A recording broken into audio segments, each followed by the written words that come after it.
Bom dia, boa tarde, boa noite. Olá Maria, olá José. Vamos começar agora a parte 2 do conteúdo de campo elétrico, ok?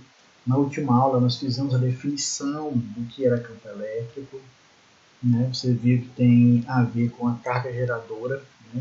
A carga de prova ela serve só para provar a existência do campo, ela não gera campo. Vimos que existem duas maneiras de você determinar, de você definir o campo elétrico, né? A primeira formulazinha mais simples, né? O campo elétrico é igual a razão entre a força sobre a carga de prova. A outra maneira é você considerar que o campo elétrico é igual ao produto da constante eletrostática do meio vezes o valor da carga geradora dividido pelo quadrado da distância. E nós vimos também as questões das linhas de força, né, que era o formato do campo elétrico. Né? A relação desse formato ele é muito importante e nós vamos continuar vendo agora em seguida. Observe bem que aqui nós iremos usar um simulador FET, ele está disponível na internet, quem tiver um pouco mais de curiosidade, né? Eu acredito que cerca de 99% de vocês devem ir atrás. É só colocar FET, né? PHET física, lá no Google que vai aparecer. Tem várias simulações, e não só de física, tem de química, biologia, matemática, entre outros. Pode ajudar vocês nessa jornada. Pois bem, então a gente tem aqui, como se fosse um campo aberto, né? E nós temos aqui as cargas, okay? Tem a carga positiva, tem a carga negativa, e a gente pode analisar a questão do campo. Então eu vou colocar aqui uma carga positiva, ok? Vamos ver o que acontece. Observe que esses vetores eles significam o direcionamento do campo elétrico, né? Observe que há uma variação na intensidade, né, da luminosidade desse vetor. Significa que quanto mais distante, menor é a intensidade do campo elétrico. Nós temos aqui um sensor que ele representa aquilo que seria o vetor resultante. Por exemplo, se eu colocar ele neste ponto, ele tem essa representação. Se eu afastar, né, estou afastando esse ponto, né, está ficando mais distante, observe que esse campo elétrico diminui. O contrário também acontece. Isso que está diretamente relacionado porque a segunda fórmula que nós vimos lá de campo elétrico, certo? Observa, se você tem uma carga positiva, você vai ter um campo de afastamento. Atentai bem, se a carga é positiva, você não vai ter aqui um campo positivo, você vai ter um campo, né, de afastamento, ok? Essa é a nomenclatura que é normalmente utilizada, você vai ver em vários livros. Né? Vamos aqui retirar, vamos colocar agora uma carga negativa, observa a mudança no sentido da seta. Então aqui você já está de cara vendo que o campo está indo para ele. Então nós sabemos que é um campo de aproximação. Vou colocar mais uma vez o sensor ele vai mostrar como é que está a condição do campo. Vou colocar nesse ponto aqui. Então vamos lá, ó.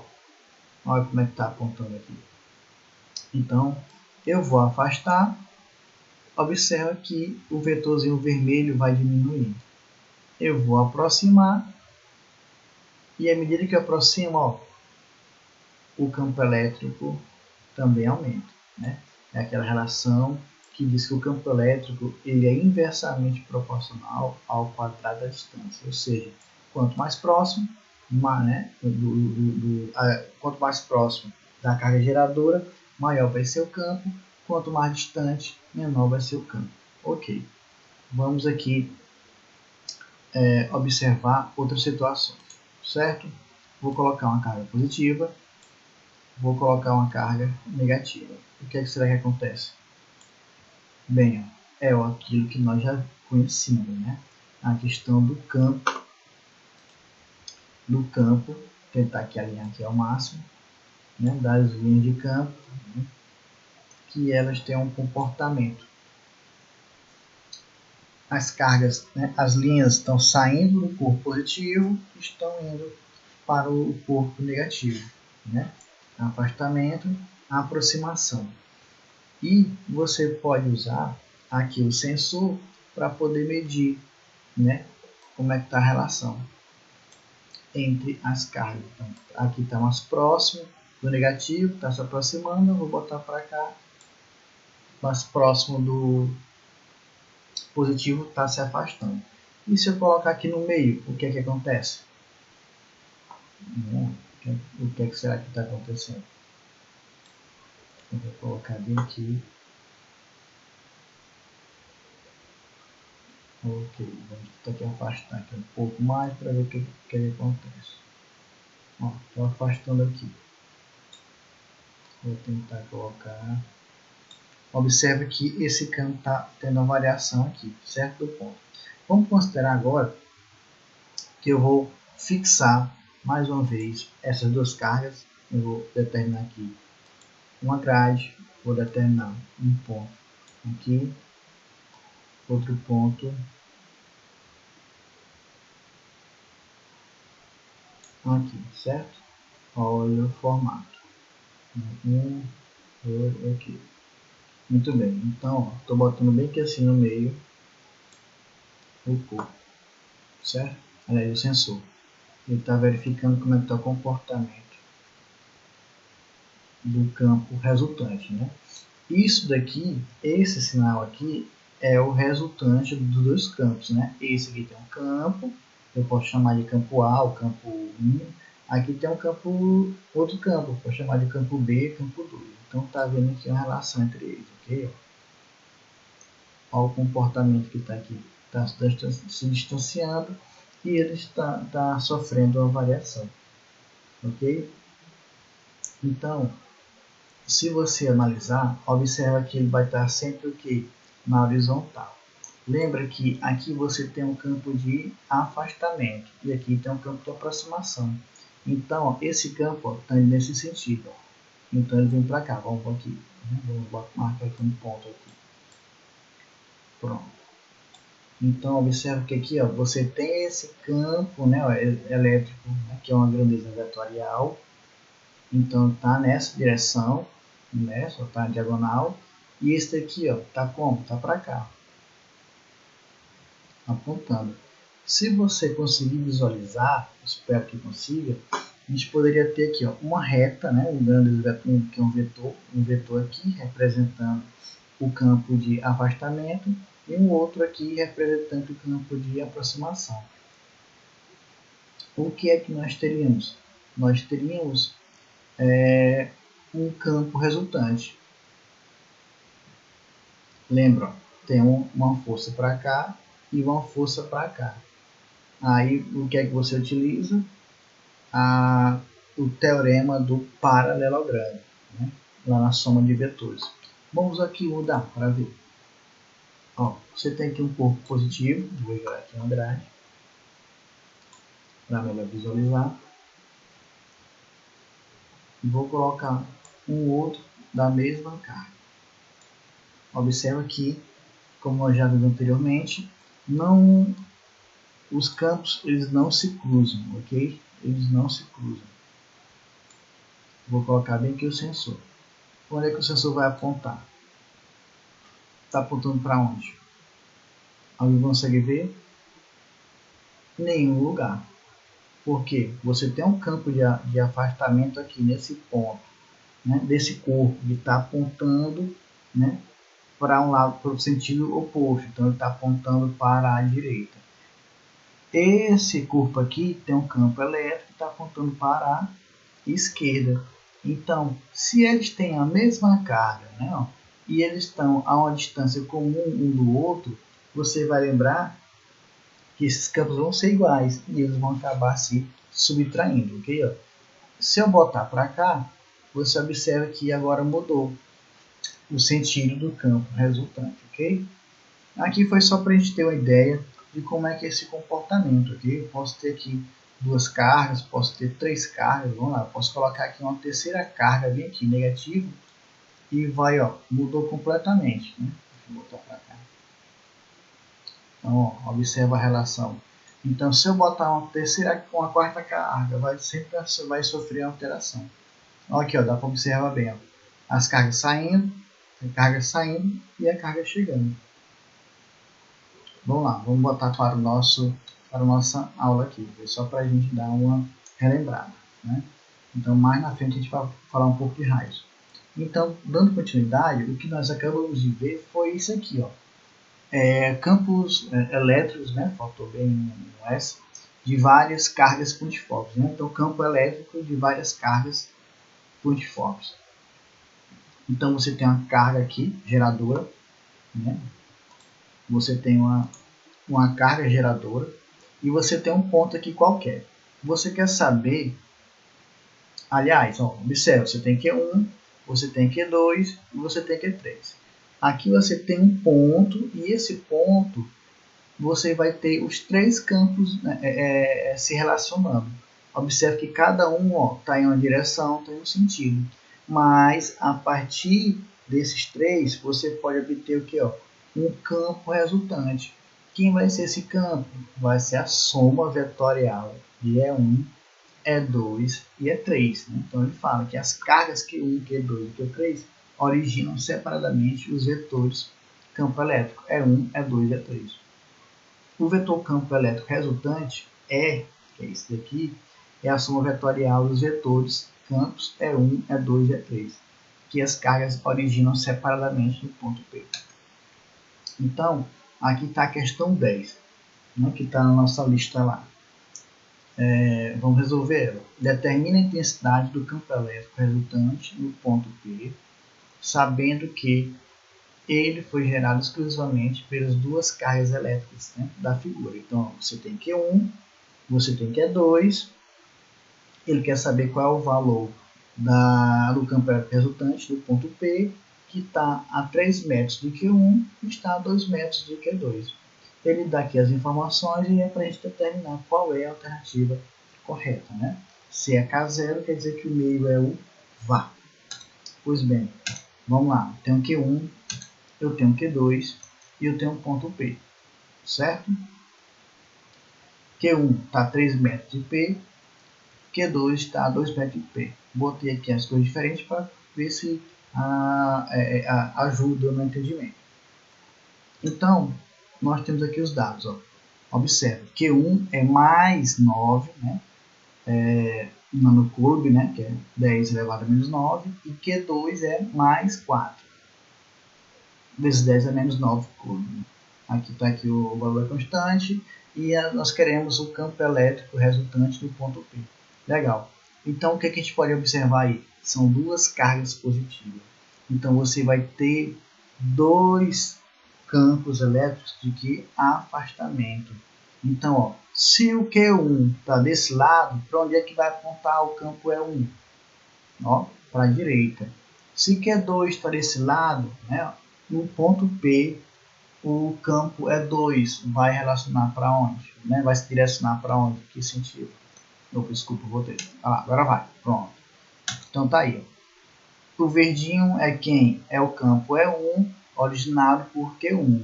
O azul é o campo E2, originado por Q2. Então, ó, qual é a forma que nós vamos utilizar?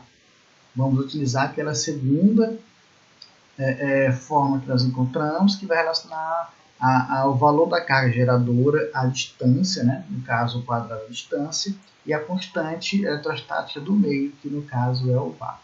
Então, eu tenho que saber inicialmente qual é o valor de E1 e E2. Então, eu vou fazer dois cálculos. Eu vou calcular o valor de E1 e depois vou calcular o valor de E2. Vamos lá. Certo? Quem é E1? Pois bem, está aqui, só substituir.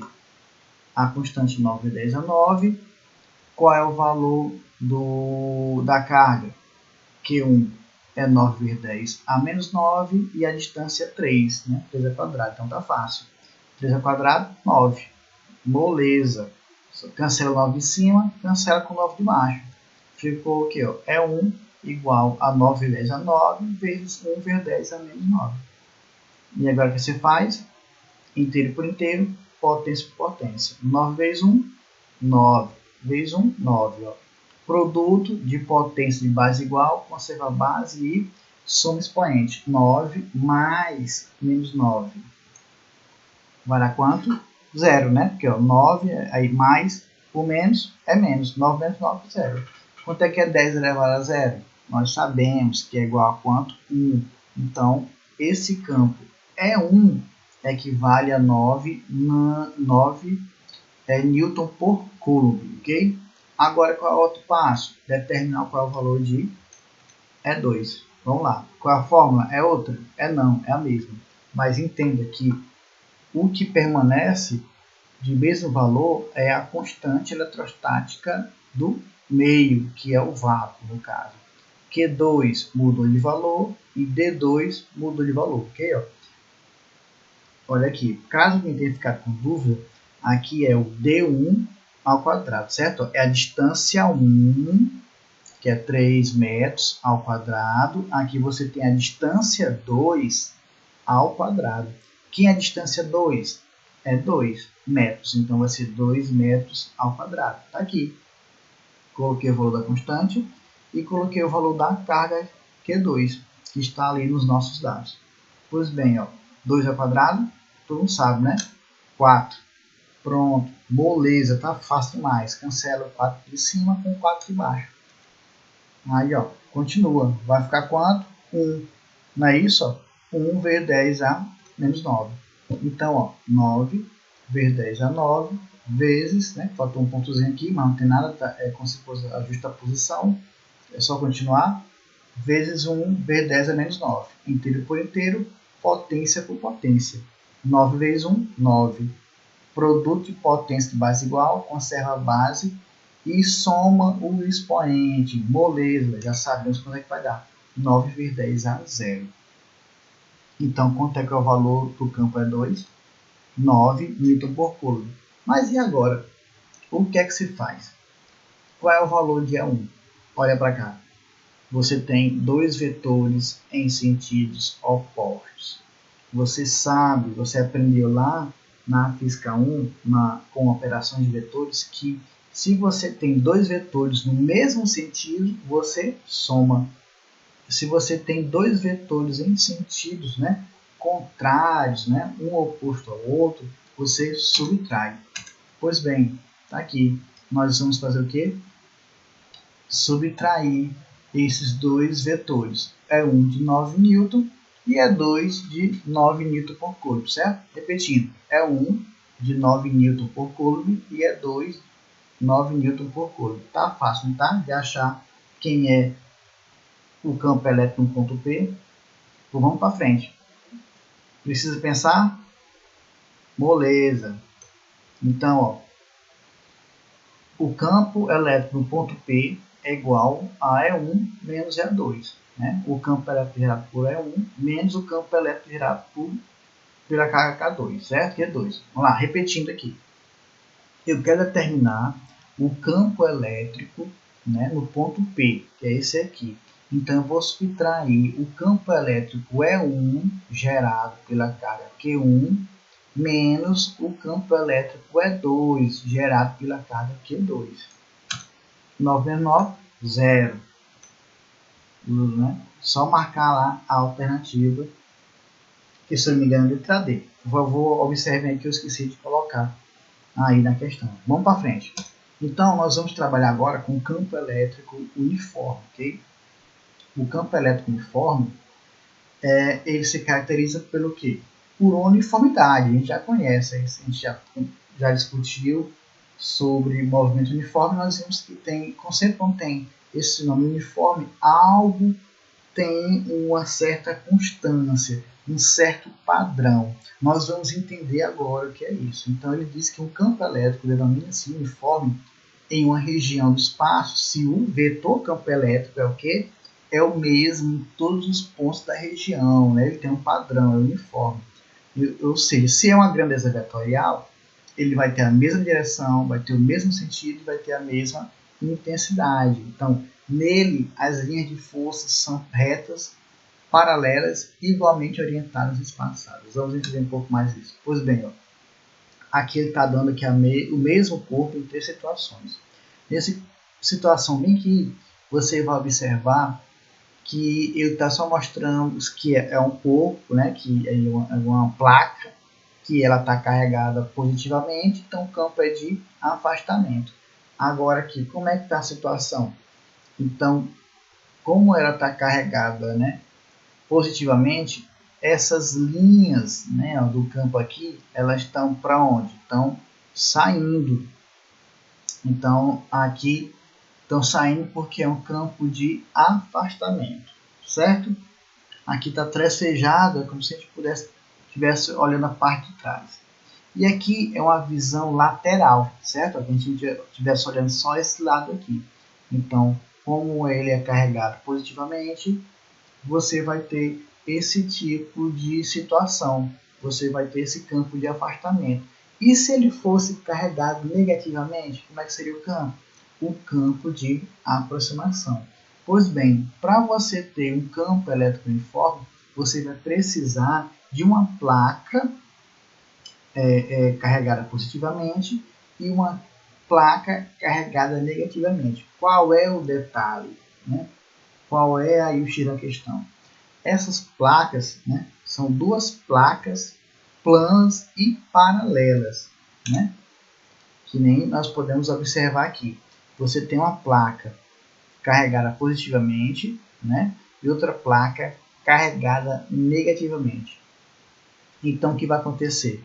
Observa que o campo elétrico, né, ele sai do positivo, né, por ser de afastamento, e as linhas vão acabar onde? Na placa negativa, por ser de aproximação. E aqui, ó, ele tem uma uniformidade, como a gente viu ali. Ele vai ter, em qualquer ponto aqui, ó, vai ter sempre a mesma direção, ele vai ter sempre o mesmo sentido, e ele vai ter sempre a mesma intensidade, né, ó. Então, pode-se demonstrar que o campo entre 2 placas planas, paralelas e de espessura desprezível é uniforme, né? Então, nós vamos ver agora nessa outra imagem um pouco mais detalhado. O que é isso? Não tem como você limitar o campo nessa extremidade, certo? Você não tem como você limitar esse campo, deixa eu botar aqui o amarelo para ver se melhora, limitar com essa extremidade, não? Que é onde acaba a placa, certo? Então, entre essas 2 linhas aqui, vamos imaginar que sejam retas, você vai ter um campo aqui, né? Ó, melhorar esse corte, né? Um campo que ele é uniforme, ok? Ele é bem uniforme. Só que você percebe que essa uniformidade, ela não é 100%, né? Onde é que ela falha? Nas extremidades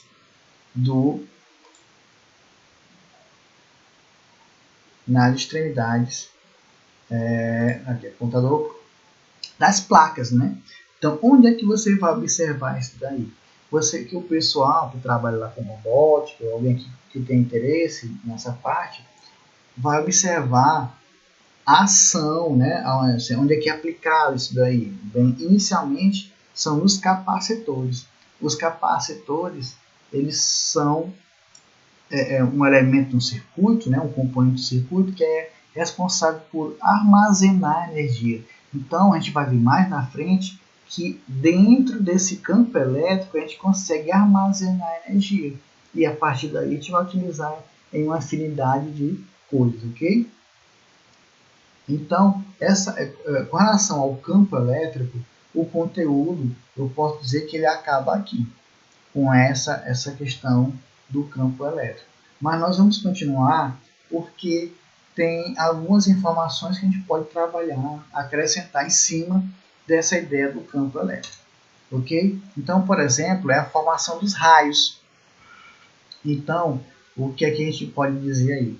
Né? A experiência realizada com naves e balões mostram que as nuvens de tempestade, né, responsáveis pelos raios, apresentam geralmente cargas elétricas positivas na parte superior e negativas na inferior. Ok? Ó, positivas na superior, né, e negativas na inferior. As cargas positivas estão entre 6 e 7 km de altura, enquanto que as negativas estão entre 3 e 4 km.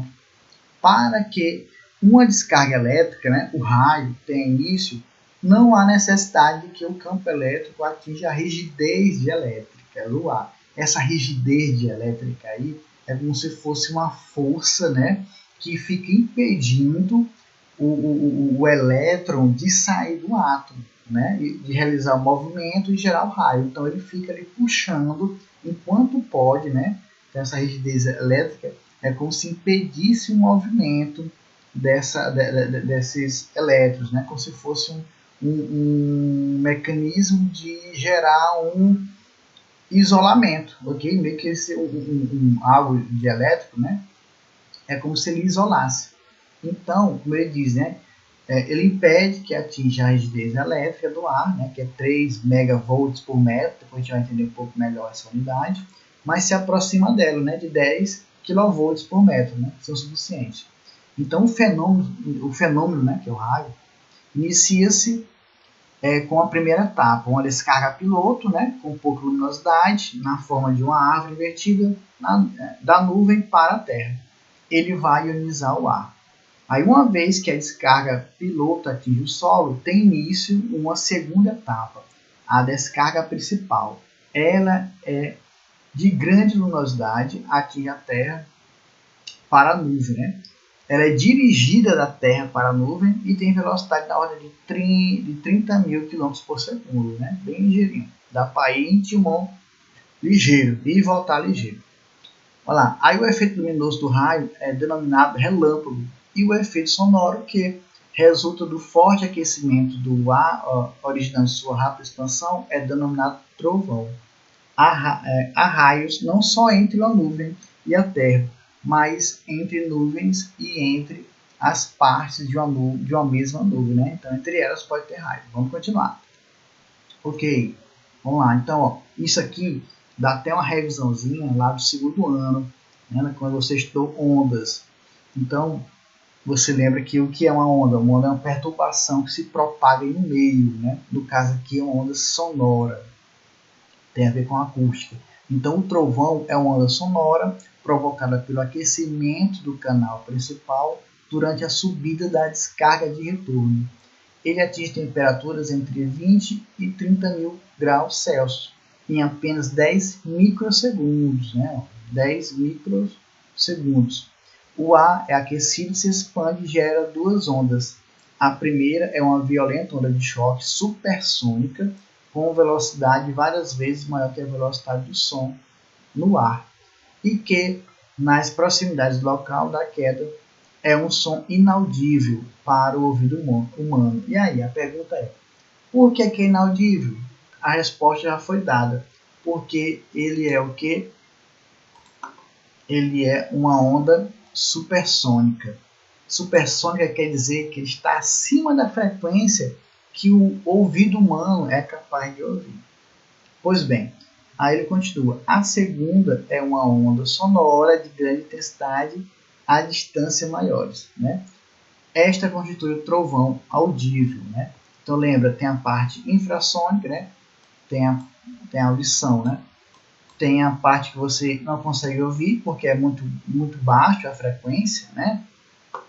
E tem outra parte que você não consegue ouvir que ela é muito alta, que nessa situação aqui. O trovão ele está dentro dessa situação aqui. Tudo bem? Lembrando que a frequência audível vai de 20, né, Hz a 20 mil Hz. Dando continuidade, tem aqui algumas afirmações interessantes, né? Umas lendas e outras verdades. Então, por exemplo, se não está chovendo, não cai raio. Isso é uma lenda, ok? Verdade, os raios podem chegar ao solo até 15 km de distância do local da chuva. Então, por exemplo, está chovendo lá na taboca, então se você tiver uma distância de 15 km, pode ser que um raio caia lá perto de você. Então, lenda, as pessoas ficam carregadas de eletricidade quando são atingidas por um raio e não devem ser tocadas. Bem, se ela virar torrão, realmente não tem mais nada, né? Mas se ela continuar viva, você tem que, no caso, agir, né, para tentar socorrer ela. Então, a verdade é o que é? As vítimas de raio não dão choque e precisam de urgente socorro médico, especialmente reanimação cardiorrespiratória. Tem que rezar para não virar torrão, senão já é. Lenda, um raio nunca cai 2 vezes no mesmo lugar, pois o que acontece, não importa qual seja o local, ele pode ser atingido repetidas vezes durante uma tempestade. Isso acontece até com a pessoa. Vamos rezar para que um raio nunca caia na gente e muito menos que nunca caia 2 vezes, né? Porque aí já é azar demais. Ok, continuando. Então, o objetivo principal, para-raios, né, no caso. O objetivo principal de um para-raios é proteger uma certa região, né, ou edifício, ou residência, ou semelhante, o que seja, da ação danosa de um raio, que a gente já viu o que é. Estabelece com ele um percurso seguro da descarga principal entre a Terra e a nuvem. Um para-raios consta essencialmente de uma haste metálica disposta verticalmente, né, na parte mais alta do edifício a proteger. A extremidade superior da haste termina em várias pontas e a inferior é ligada à terra através de um cabo metálico, né, o fio terra, né, que é introduzido profundamente no terreno. Quando uma nuvem eletrizada passa nas proximidades do para-raio, ela induz, né, processo de indução. Neste carga de sinal contrário, só lembrar do processo de indução. Um corpo eletrizado e um corpo neutro. Ele induz o outro a ficar eletrizado. O campo elétrico nas vizinhanças das pontas, né, torna-se tão intenso que ioniza o ar e força descarga elétrica através dos raios, que proporcionam ao raio um caminho seguro até a Terra. Né? Seguro por quê? Porque ele vai cair no para-raio e devido ao aterramento, essas cargas que estão em excesso, elas não vão atingir diretamente a residência e nem qualquer pessoa, elas vão para onde? Para a Terra, né? Vão ser espalhadas pela Terra.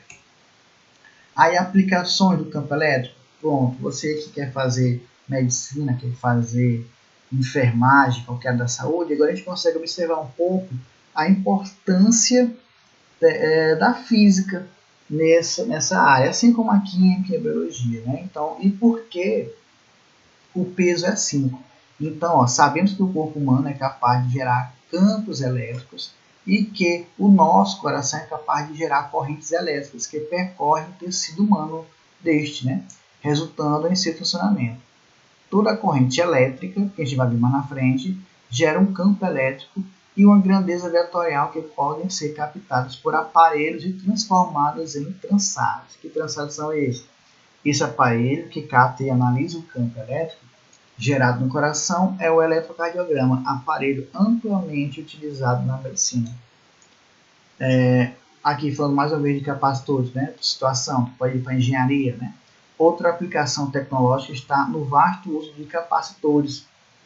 Os capacitores são dispositivos capazes de armazenar cargas elétricas. Né? O capacitor plano é feito por 2 placas planas paralelas, né? Já viu isso em algum lugar, com 2 terminais. O fato das 2 placas serem paralelas faz com que se forme entre elas um campo elétrico uniforme. Uma aplicação prática dos capacitores é o flash. Né? Por exemplo, você vai aí numa formatura, tem aqueles fotógrafos que tem aquelas câmeras que tem um flash que falta ferir o olho da gente. Pois bem, ali tem um capacitor no meio. Então é o flash de uma máquina fotográfica. Os capacitores, nesse caso, acumulam energia em campo elétrico para fazer o flash e disparar. Né? Fazer o flash disparar. Outras aplicações práticas do campo elétrico são as fotocopiadoras, né? Os dispositivos de despoluição do ar e os para-raios. Pois bem, outra aplicação aqui na medicina. Né? Então, muitos equipamentos tecnológicos utilizam campo elétrico na atividade médica. Uma das mais recentes aplicações é o aparelho de ressonância magnética, que usa campos eletromagnéticos na produção de imagens para o diagnóstico de várias doenças. Outro tipo de equipamento, como os de análise sanguíneas, também fazem uso de campos elétricos e são amplamente utilizados. Pois bem, teoricamente a gente chegou ao fim da parte 2, mas não acabou ainda, ok? Então lembrando aí que a gente viu como é que se determina o campo elétrico a partir de um campo elétrico em um ponto a partir de vários outros campos elétricos, né? Seria um campo elétrico resultante que vem da soma desses campos. E é o que? É uma soma vetorial, né? E nós vimos também quando é que tem um campo elétrico uniforme. A gente não fez nenhuma questão ali, porque as fórmulas não são as mesmas, né? E a gente vai começar a trabalhar na próxima aula um tema mais direcionado àquela situação do campo elétrico uniforme, que tem a ver com o trabalho do potencial elétrico. Quem quiser estudar, já pode. Mas aqui tem a questão 5, que alguns alunos entraram em contato comigo e falaram sobre algum pequeno erro que tinha aí, né? No caso, você tinha aqui, por exemplo, o norte aqui embaixo na letra E. Tinha 2 nortes, né? Então, eu fiz uma pequena alteração. Vamos lá. Não precisa tentar alterar lá na sua lista, porque não tem nem como, né? Mas você vai observar aqui que eu vou já resolver ela. Então, ele diz o quê? Uma carga elétrica de 5 microcoulomb é posta num ponto, espaço, onde fica sob a ação de uma força elétrica de 10 newtons para o norte.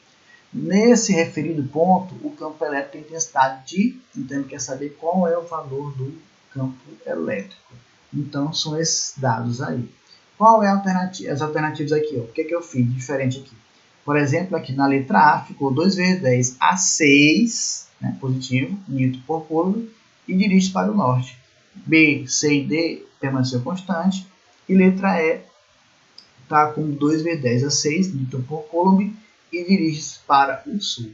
Então, está aqui os dados, né? Todo mundo já sabe quanto aqui vale o micro, que é 10 graus 6, e vamos mão à obra. Certo? Então, aqui a fórmula geral, o módulo, né, do campo elétrico igual a razão entre a força e a carga, né? O módulo da carga. Vamos lá, então, trabalhando já diretamente, sabemos que a força é igual a 10 e a carga é 5 vezes 10 a menos 6. Aqui está aqui um probleminha, pode ser, qual é? A falta de uma potência para a gente trabalhar. Não seja por isso a gente bota. Então, o campo é igual a 10 vezes 10 elevado a 0. Por que é 0? Porque 10 elevado a 0 é igual a 1. Então, 1 vezes 10 é 10, não tem problema nenhum. Não mudei nada. Sobre 5 vezes 10 a menos 6. E agora, matemática. Inteiro por inteiro, potência por potência. 10 dividido para 5 dá 2. Divisão de potência de base igual, conserva a base e subtrai expoente. Então, é 0 menos 6. Ok? Menos por menos, mais 0 mais 6. Então, é o que? O campo elétrico é igual a 2,0 vezes 10 elevado a 6 newton por coulomb, né? Aí agora aí, a letra A ou a letra B? Aí você tem que lembrar, né? Lembre-se que sendo a carga, né, maior do que zero, né? Ele diz que é maior do que zero, a força e o campo têm o mesmo sentido, né? Então, ó, qual é o sentido da força? Vamos lá, ó, força elétrica para o norte. Então, se a força elétrica é para o norte, o campo elétrico vai ser para o norte também. Pois bem, agora, para finalizar a nossa aula, nós vamos falar da nossa lista, certo? A nossa listinha que vai ser atividade em grupo. É uma lista que tem 15 questões, né? Eu já respondi 5. Vocês vão agora trabalhar em cima das outras 10, né? Então, a atividade qual é? Responder a lista 3, referente ao campo elétrico, e enviar a mesma através da sua respectiva turma, né, no Google Sala de Aula. E essa atividade vai valer entre 0 e 2 pontos. Por que entre 0 e 2 pontos? Se você não fizer nada, você vai ganhar 0. Basicamente é isso. Se você fizer tudo direitinho, bem organizado, bonitinho, você vai ganhar os 2 pontos. né? Senão vai ficar nesse meio termo. Lembre-se, as equipes devem ter as observações, né? A equipe pode ter entre 3 e 5 componentes. Eu deixei variado aí para ficar mais acessível aí. Você tem 3 coleguinhas, você faz com eles, mas tal. Fica de 3 a 5, nem mais nem menos. A equipe deve eleger um líder e esse ficará responsável por enviar atividade no grupo através da turma do Google Sala de Aula.